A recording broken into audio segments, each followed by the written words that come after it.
Peggy 18. Fighting is my job. That's what I do for a living. That's what I've been doing since I'm 7 years old every day. I'm fighting because I like the science of it. For me, it's a passion, it's a sport. I'm a martial artist, and that's what I love to do.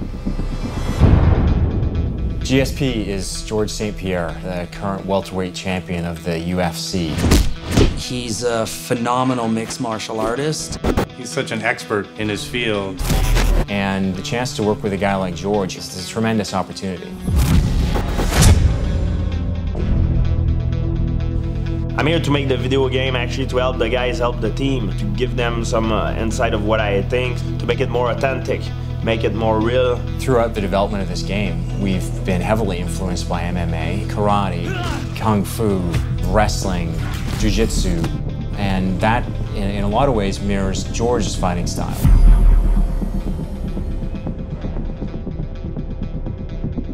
We took George through the story of the game, the characters, the world itself, and then got into the fighting. The fighting scene are so realistic, it's like the real thing, you know? I like the way the transition between the striking and the takedown is done. It's very fluid. Anything that glows red when you've got a character grappled is a piece of the environment that you can use. So you can use chair, you can take your opponent and throw him in a, in a fish tank or in a grinder. Oh my God! He wanted to get his hands on the game, you know, he almost kind of wanted to take the controls from Mike and play himself. It was like the dark side of George wanted to bust loose. Like me, when I play video game, I like to be a villain. In life, I'm a good person, but when I play, I'm like the most evil person I can be.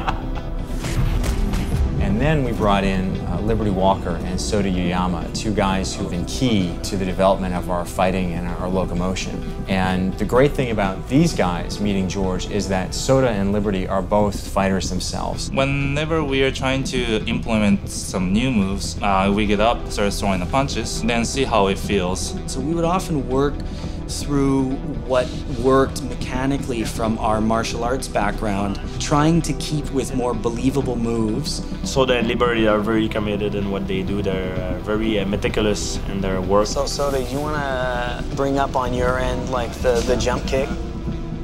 When you sprint in towards the enemy and you push the striking button and there's a jump kick that comes out. It's a little bit problematic for us just visually. We weren't quite happy with it, but we couldn't quite articulate what was wrong with it. So you can see it in slow-mo. Okay, I see the problem. Go continuously, yes, I can see it. So at that point, you know, we broke into the mechanics of what was wrong with that move and how it wasn't looking correct. It doesn't feel like his hip. You know why? Because he's jumping with the same leg that he's gonna kick, which is wrong. Oh, you see? Jump with the left and you kick with the left. Yes. If I would do that move, okay, I would jump with my right and kick with the left. George was in his element when he was talking to those guys. That's really when he got fully engaged. What I like to do is when the guy kick here, up, getting into him, boom, and I see one he's doing like this, crack, and then break the leg. He's done, you know. Tweak this, tune this, make this a little bit different, and we'll be even closer to having truly authentic fighting experience.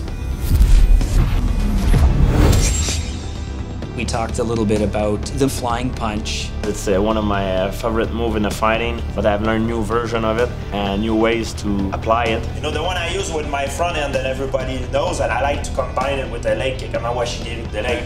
So I'm here, you go with the front, and then you finish with the kick this side. And the other one is the same thing, so I fake it, up, and I finish with the kick as well. Nice. It's like a combination, you know, you end up, papa, with the kick. Here, and that's it. Nice. Wow. So even if you're not actually making contact, right? When you're actually working him back, he's on the defensive. You can pin him down. Exactly. And he's then moving, but now you're in. His attention's up here. Yeah. And you're in kicking range. So that's almost guaranteed, right? Exactly. That's because he doesn't see what is coming. You block it. You block his vision high. So he tries to protect high. Then you cut the leg. You know. That's when it works the most efficiently. Yeah, definitely. He helped us refine the flying punch in the animation, and then we implemented in our game. my God, you guys did a great job, like seriously. Maybe he can pick up the controller and try out the GS. Try it out, yeah. If you want to fight multiple guys, I can give you 3 or 4 guys. Yeah, send me another one. Yeah, there you go. Well, you know what? Can you guys give me a little bit more? I think he's dead. Oh, can I have another guy? I just killed this one. Okay, well, do you want maybe 2 more guys? And gave him 2 more guys. And he goes, no, like, I want more. How many can you put on this? And you do like their matrix, like. So we created a whole bunch of guys, and he's like fighting a massive army of guys just at him, and he's just working his way through them.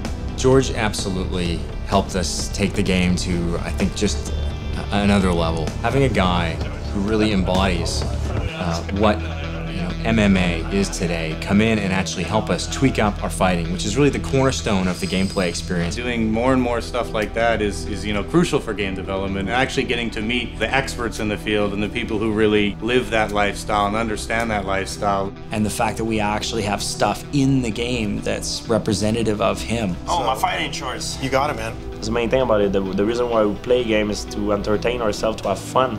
And this game, I have to tell you, it's a lot of fun. That's a murderous rampage. Die, everyone. In many ways, I think he's just as dangerous on the road as he is in the ring.